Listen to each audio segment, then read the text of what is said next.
Hello, and welcome to Wayland's Wisdom. So, today I thought I'd do a video about how to be happy in relationships.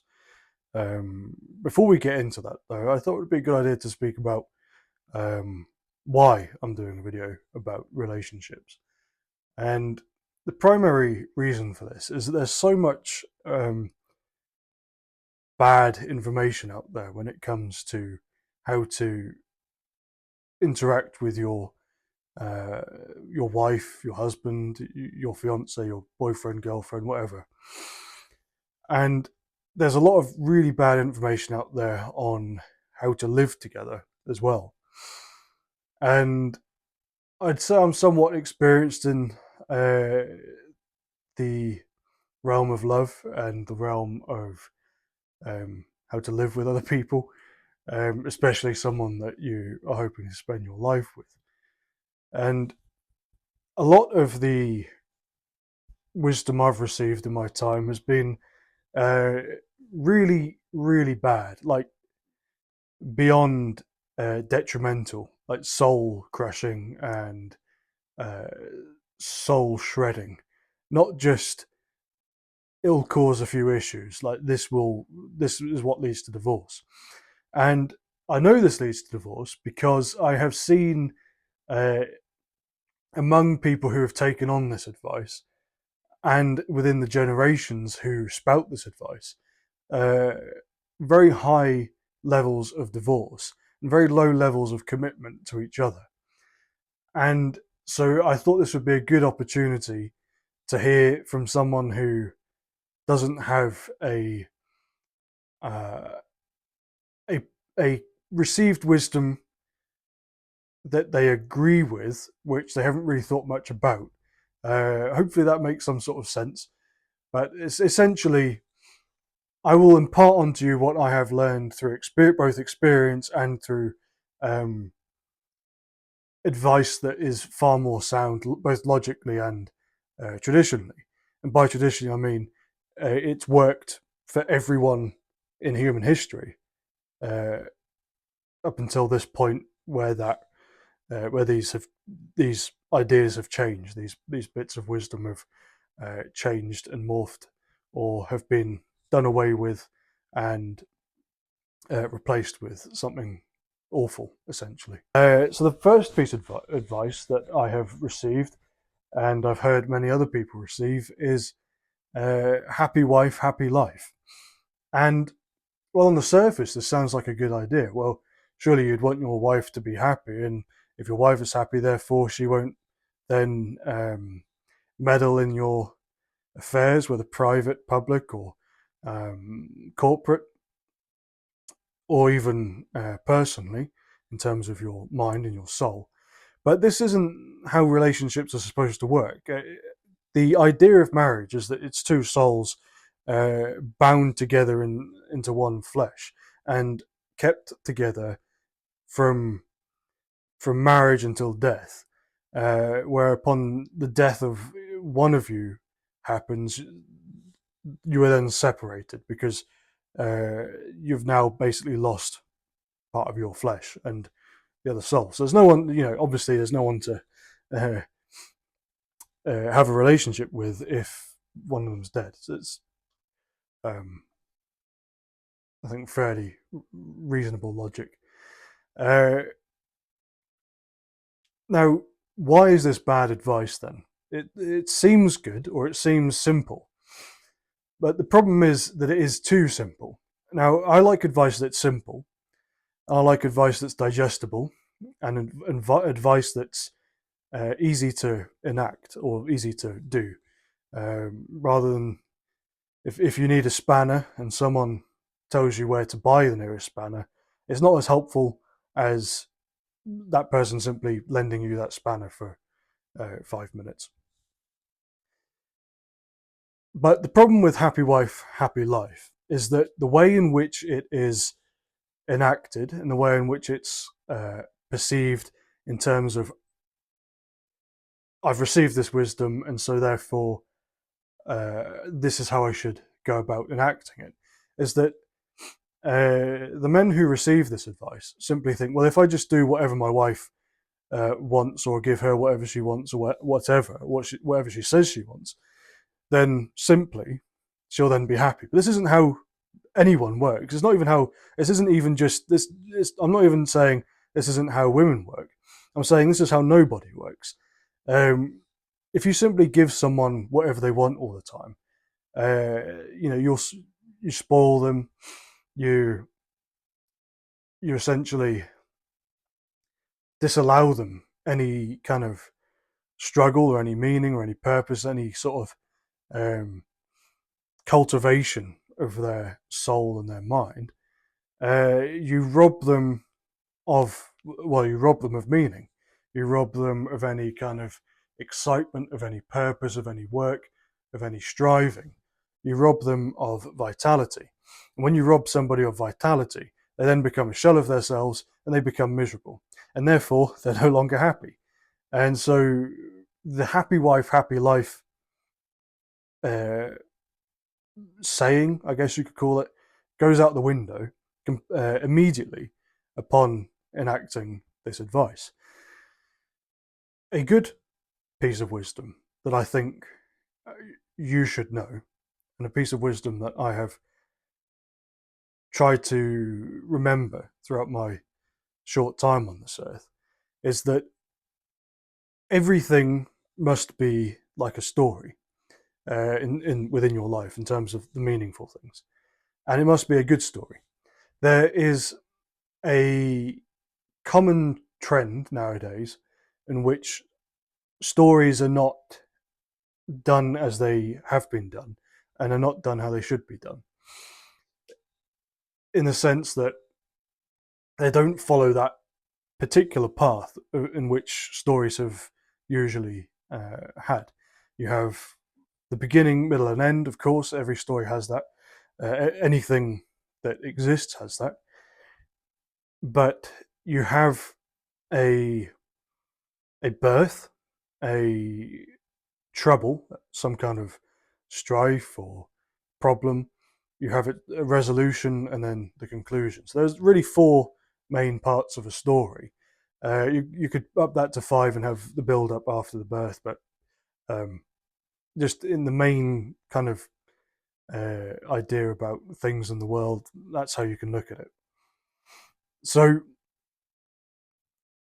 everything in life must have must follow the path of the story, and the reason for this is because it's not because of the story. It's not that things should be this way because of the story, but the idea of a story or stories as an idea are the way they are because that is how life is set out. That's how life should be. Any scenario or any project, if we want to get mechanical about things, follows the line of the story, and the story is inspired by how life actually is, and that's one of the main things you should be looking out for when trying to start or pursue a wisdom journey. Is looking for how things are, looking for the beginnings of things and what follows on from them, and the reality of life, rather than making life or reality try and fit your philosophy. This is why I don't spend much time reading other philosophers, but instead look at how life is and then see what other people say about them, rather than starting at the philosopher and ending at life. So on this, there's a big tangent, but on this, you mustn't rob people of their own hand in their destiny. If someone is given their destiny, if they are given everything that they want, or most of the things they want, then they will feel like they are not part of whatever is going on, even if they are the primary or sole recipient of whatever's being given to them. They'll feel as though they are not quite really there in the act of having that thing. So let's say your wife wants some kind of a piece of furniture, an expensive piece of furniture, whether it's some kind of chandelier or fancy chair, it doesn't matter. She wants some piece of furniture, and you just give it to her. You say, "Oh well, here you go." That's fine. You know, it's okay to give people gifts, and it's okay when someone asks for something that you give it to them, but not all the time. If you're constantly giving your wife whatever she wants, it could even be emotional things. And I'm not saying to withhold emotion. We'll get into this a bit more deeply in a moment. But if you constantly giving your wife or your children or your friend or family member gifts all the time, things they want all the time, without having to work or wait for it, then each subsequent gift or each subsequent favor fulfilled is it ruins the next one. It makes the next one mean a lot less, and so they'll likely either want more or they'll want some sort of they'll want more. They'll want their presence to be within the thing that you're giving them or the thing they're asking for. Now, they won't say this, they won't ask for this. They might not even think about this. In fact, they probably won't think about it like this. They won't think, well, I really want a hand in whatever I'm getting. But that is what they need. And that's something that you yourself, as the giver of these things, should remember. Now, I'll tell you a story from my childhood. Uh, I always wanted various things, as any child does, various toys, various. I mean, in my case, it was primarily tools and such things like that. And my dad knew this, and he never spoiled me, which was, um, which has led me to a better mindset around these types of things, around material objects. And so he knew that I wanted to have a particular thing. And instead of just giving it to me or making it for me and giving it to me, which would have been nice for sure, instead he helped me make this thing. And now I've managed to take those skills on board with me in my own work. And that memory is so deeply planted in my head now. For me, that was a catalyst point. I probably didn't know it at the time. In fact, I don't think I did know that at the time. But it's led me to where I am today. Now, if you rob someone of that, you simply just give them the thing. They're going to forget about it. There are gifts I've received that I do not remember because I was simply given them. This is why we have birthdays. This is why we have Christmas. This is why we have other holidays. You know, we have Easter and Halloween. If you have a particular other celebration in your country or culture, you have to wait for your gifts, and you don't just give people things. You don't just receive things. Rather, you also give people things. And I mean, for me, that's part of the joy of these celebrations is that although it's expected that you are to give other people presents, part of the joy is sharing in that giving. You're receiving your presents, but they're also receiving yours, and you can see the delight on their face when they receive the thing that they wanted. Perhaps it's something they didn't explicitly want, but it's something they really appreciate because you knew they're more cared about them enough to be able to give them something they didn't ask for. And this crosses over into your relationships as well. Now, of course, I've been talking about physical things, but this is more important to remember more often and more deeply when it comes to the emotional and spiritual side of your relationship, rather than just purely material gift giving.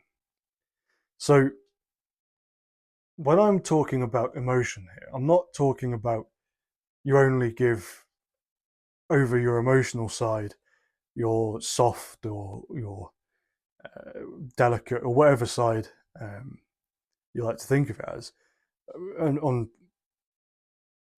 a few parts of the year or sparingly. But I'm also telling you, don't give over all your emotional baggage or your emotional parts too frequently, too strongly, and too often, because it overwhelms them. And whenever you don't give that to them, they'll think that something's up. They'll think that something is wrong and will become suspicious, perhaps. But not only that, when they receive your emotional gifts, whether it be joy or passion or whatever it is, they won't really enjoy it as much as if you were to give it a little bit more sparingly. But if you were to give it only sparingly, then they'll then again be suspicious that you perhaps want something, and they'll be annoyed that they're not receiving uh, the connection that they so want. So that's that one part. But I think what is more important in a relationship is how you think about the person that you're with. And this works for friendships and acquaintanceships too, not just for your romantic relationships. And this idea is how you think about how you approach someone. This isn't, I'm not, what I'm about to say is not how you should treat somebody, but how you approach treating a person. And that is that you treat them, or you approach treating them like an animal, which is, that can be taken out of context and applied rather maliciously. But if you think about it as such, hopefully, if you have a pet, like a cat or a dog, or perhaps you even have a horse, um, hopefully you treat that animal well and you love them, you care for them. You don't give them too much, you don't give them too little. You also don't let them run around and crap all over the place. You don't let them tear everything up. You have a certain dominion over them, you have certain boundaries. Now, what I'm going to uh, talking about this will ruffle some people up the wrong way. And honestly, that's perfectly fine. I don't respect people who will take this the wrong way because they're already coming into this with a certain mindset, which is antithetical to human nature and to uh, reason and good wisdom. So when I say you've got to treat people like animals, I'm not saying you've got to treat people like animals, obviously, but your approach to how you interact with people should be as such that you want to enjoy their company, you want to enjoy their presence, you want to enjoy what they can give to you and what you can give to them. Part of the fun of having pets is being able to give something which doesn't have the same agency as you, and a degree of love which they are not deserving of, uh, in terms of they don't give you what you give them in terms of its entirety. Like a husband and wife will give each other a certain fullness of emotion and love to each other, but a cat or a dog can't. They can't give that to you. They can give you a certain amount of love and a certain type of love, and you can give them a certain type of love and whatnot back. But it's not going to be to the same fullness as a husband and wife. But what you do give them and what you you make sure is concrete is that there are boundaries in terms of whose place is where. Now, it's very important as I go through this that you stick with what I'm trying to say, uh, and know that it's not coming from a place of malice or a place of resentment, or however you may or may not take this. But if we think about dominance and taming and training as setting up boundaries, then this will be a much more fruitful lecture. Now, why do I think about setting up boundaries as taming and dominance? Well, it's much easier to think about things in the way you would to think of things allegorically, essentially. So often have people tried to use language and use certain types of thinking in a way in which removes any kind of humanity from the idea they're trying to put across. I think at the moment people are starting to realize this, and they're calling it something like therapy language. I think that's what they're calling it. I mean, I came to this conclusion years ago, but I would have termed it scientific language or something like that. But essentially, to think about things allegorically is much more helpful and much more permanent than thinking about things in a therapeutic or scientific verbalized way. Hopefully that makes sense.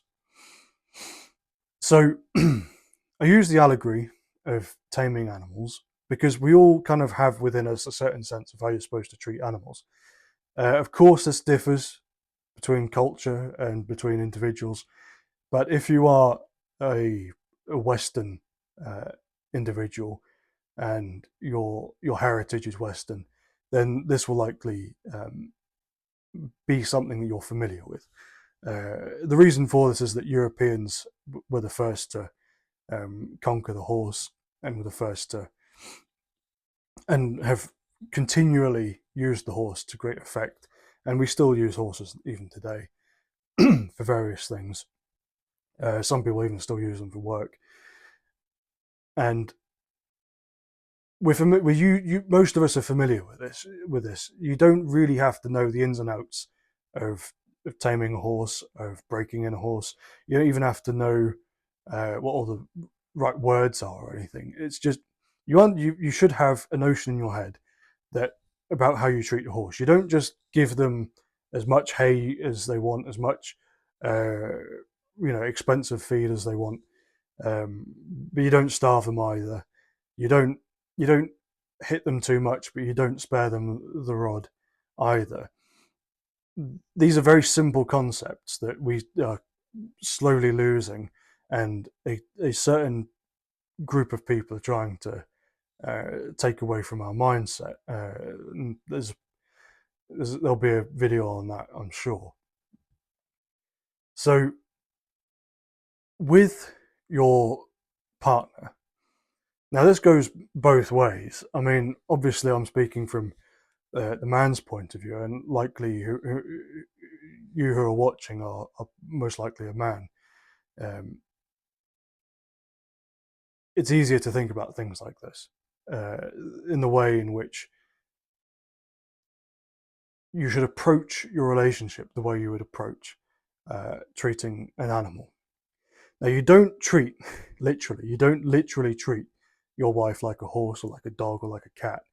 You approach them how you would treat them. By this I mean you have patience. You should have patience for your animals, and by patience I don't mean just letting things run their course. I mean patience in the sense that you can't expect the horse to be broken in immediately. You can't expect the dog to be potty trained immediately. You can't expect the cat to know what a litter box is straight away. You have to keep on trying to get the correct behavior out of your animal that would allow them to be a valued member of your household. And the same thing goes for your husband or wife.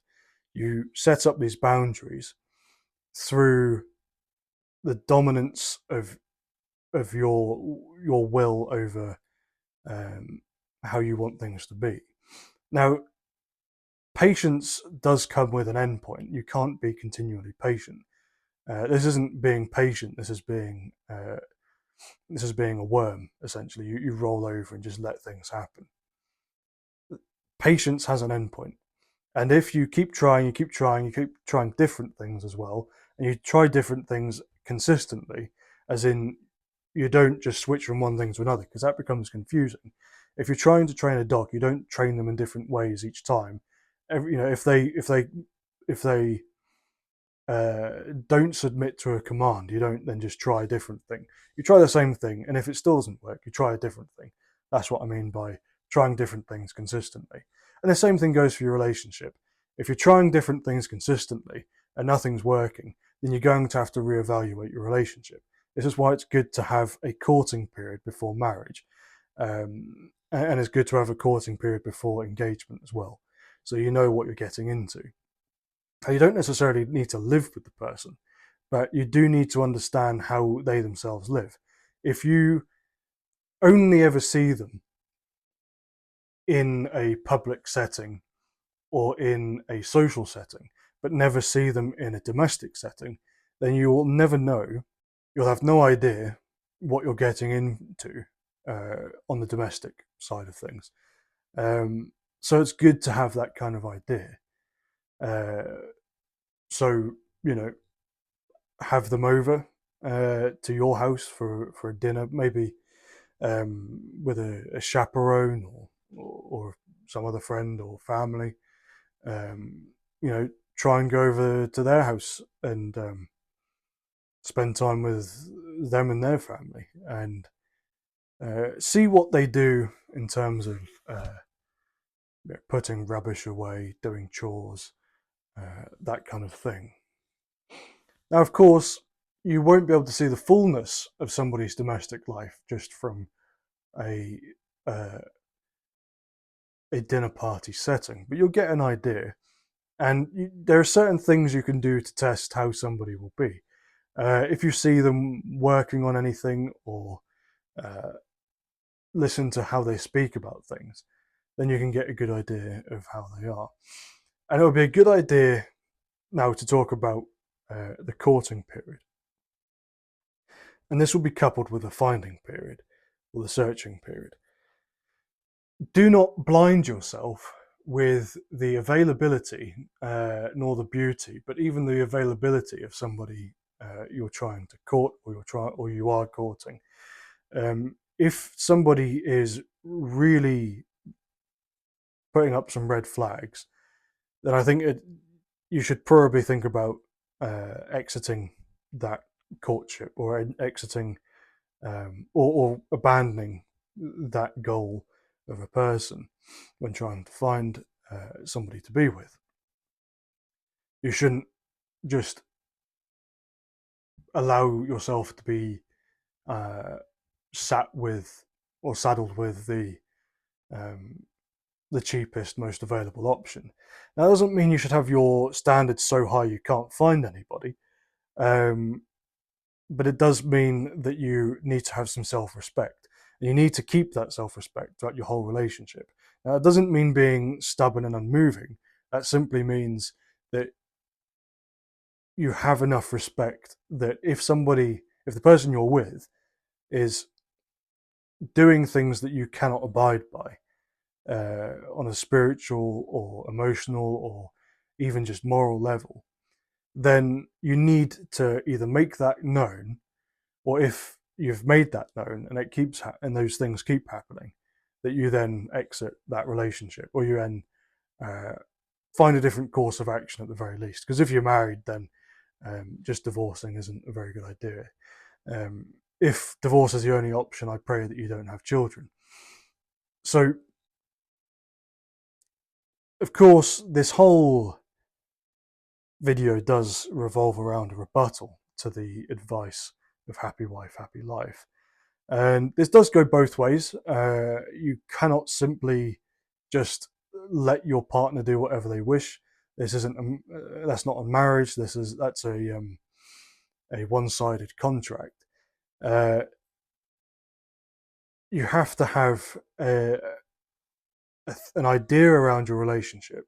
You're both in this together, and you're both working for the same thing, not at the same goal necessarily. As in, you know, the husband's main goal may be one thing with his work, and the wife's main goal may be one thing with her work, or whatever it may be. One of them may have some kind of big project or life ambition. One may want to be a writer, and the other one may want to be a rock star or something. That's not what I'm talking about. The main goal or the main purpose when it comes to relationships is the relationship itself. You both have to be working for the relationship. And there is no endpoint beyond death in a relationship. It carries on. It's like a fire that needs to be ever fed. You cannot just simply wait for the relationship to be perfect. It will never be perfect.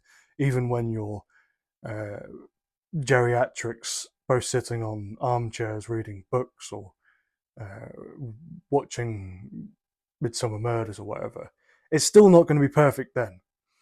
It will never be perfect until you're both dead, because that's the end. That's the end point of a relationship is death, and that's what the end point of a marriage is supposed to be, is death, not divorce, and not well, there's only two endpoints of marriage really.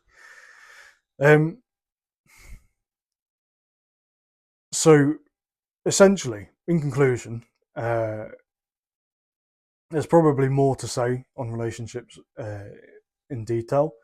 That's not the purpose of this video. The purpose of this video is simply to remind you what the relationship is, give you some kind of food for thought in terms of how to interact with your spouse and how to approach interacting with your spouse. And a reminder of what a relationship is. It should never be just a temporary thing, because what's the point in having that relationship? If it's merely for sex, then it's not a relationship. It's just an activity that you both like doing. And it's not a very fulfilling one either. If it's for financial gain, then neither of you are going to be happy. If it's just for social status elevation, neither of you are going to be happy. Now, all three of those things, they're obviously not the only things that a relationship can be centered on.